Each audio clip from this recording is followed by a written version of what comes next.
విశాఖ 41వ వార్డులో అంతర్జాతీయ మహిళా దినోత్సవ వేడుకలు ఘనంగా జరిగాయి.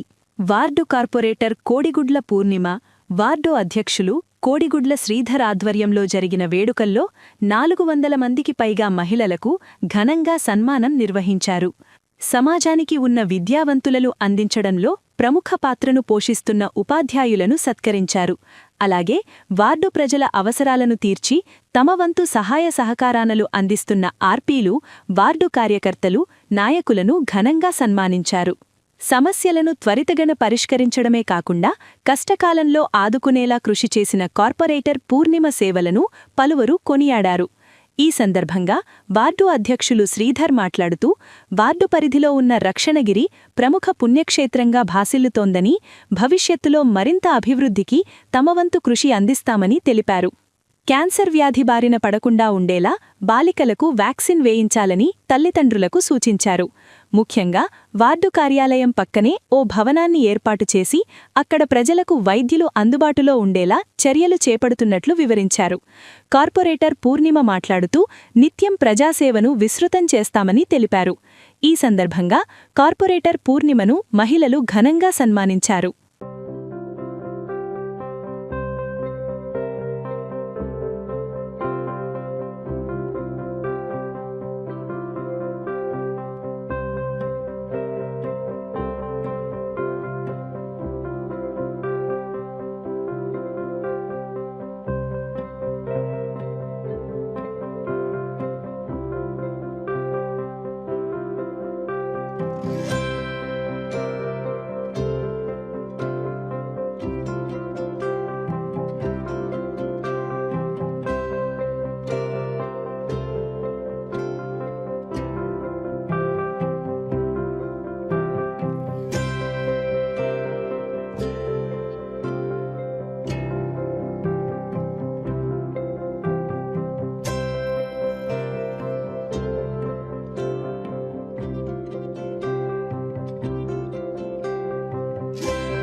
దయగల తండ్రి, ప్రేమగల దేవ నాయన, మీ పరిశుద్ధమైన పాదాలకి వందనాలు స్తోత్రాలు చెల్లిస్తున్నాం తండ్రి. నాయన ఇదిగో నాయన, ఈ యొక్క తండ్రి నాయన, ఈ శ్రమ దినాల్లో ప్రభు నాయన, నువ్వు చేసిన గొప్ప త్యాగాన్ని మేము జ్ఞాపకం చేసుకుంటూ, ఇదిగో నాయన, క్రియలు లేని వారు నా వారు కాదు నాయన అని చెప్పున్నాం. ఇదిగో నాయన, మరి మా యొక్క మేడం గారికి నాయన మీరు ఇచ్చిన మంచి అవకాశాన్ని బట్టి మీకు వందనాలు అయ్యా. నీ కుమార్తెను మీరు ఎంతగానో మీరు దీవించున్నారు తండ్రి నాయన. ఇది నీ కృప, నీ కనికరమే ప్రభు నాయన. అవును ప్రభు, నీ క్రియలను ఎంట వస్తామని మీరు చెప్పున్నారు తండ్రి నాయన. 41వ వార్డు కార్పొరేటర్ శ్రీమతి కోడిగుడ్ల పూర్ణిమ గారికి, అలాగే మన సార్ గారికి ఈ సాయంకాల సమయంలో వారికి నమస్సుమాంజలు అర్పిస్తూ, స్త్రీలను గౌరవించడంలో వీరెప్పుడు ముందడుగునే ఉంటారు. గత సంవత్సరం కూడా మహిళా దినోత్సవం నాడు అనేక సంతోష కార్యక్రమాలతో మహిళలను ఆదరించారు. ఇప్పుడు ఈ సాయంకాల సమయమున మహిళల యొక్క గొప్పతనాన్ని గుర్తించి మనకి ఇంతటి సన్మానాన్ని, గౌరవాన్ని ఇచ్చిన ఈ దంపతులిద్దరికి ధన్యవాదాలు తెలుపుకుంటూ, మనకి ఎన్నో ఉపయోగాలు, పేదవారికి ఎంతో సేవ చేస్తున్నారు, వితంతువులకి పెన్షన్లు ఇప్పిస్తున్నారు, అనారోగ్యంతో ఉన్న వారికి ఆర్థిక సహాయం చేస్తున్నారు. ఇంకా ఎన్నో మనకి తెలియని గుప్తదానాలు ఎన్నో చేస్తున్నారు. ఆ దేవాది దేవుడు వారిని ఎల్లప్పుడూ సంతోష సమాధానాలతో జీవింప చేయాలని, ఇంకా ఎన్నో పదవులు వాళ్ళకి రావాలని, మనందరికీ ఇంకా ఎన్నో మేలులు చేయాలని, వారు ఎల్లప్పుడూ కూడా పరిశుద్ధాత్మతో నిండి మంచి మంచి పనులు చేపడుతూ మనందరికీ సహాయకంగా ఉండాలని రోజు గౌరవించే ఒక గొప్ప కార్యక్రమాన్ని ఏర్పాటు చేయడం జరిగింది.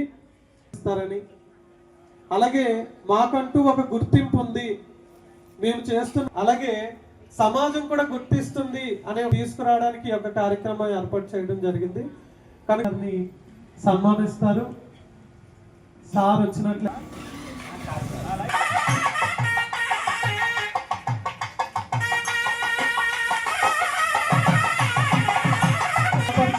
అందరూ శ్రీమూర్తులకి ఈరోజు గొప్పగా సన్మానం చేయడానికి అది వారి జీవితంలో గొప్ప అదృష్టంగా భావిస్తూ ఈ కార్యక్రమం నిర్వహిస్తున్నారు.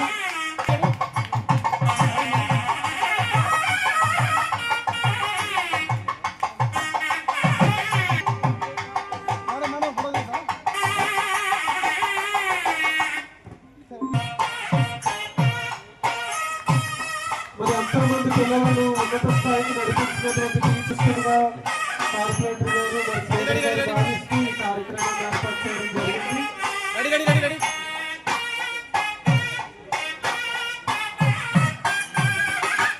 అలాగే టీచర్స్ అర్థవంత గారు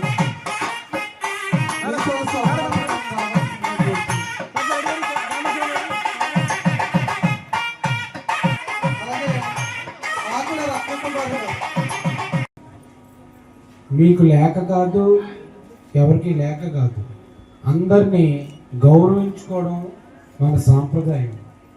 ప్రతి సంవత్సరం మనకి ఎలక్షన్స్ ఉన్నా లేకపోయినా ఏమన్నా ప్రతి సంవత్సరం కూడా ఈ విధంగా మనం ఒక సాంప్రదాయంగా స్త్రీని ఎక్కడ గౌరవిస్తారో అక్కడ దేవతలు కొలువు ఉంటారు. కాబట్టి అది గమనించాలి. నెక్స్ట్ ఏంటంటే మేడం గారు ఈ మంత్లో మన కౌన్సిల్ టైం అయిపోతుంది. అయినా ఆవిడకి ఆ భగవంతుడు మన రక్షణగిరి చాలా పుణ్యక్షేత్రం, చాలా పవర్ఫుల్ది. ఏ వర్క్ అనుకున్నా అక్కడ జరుగుతుంది.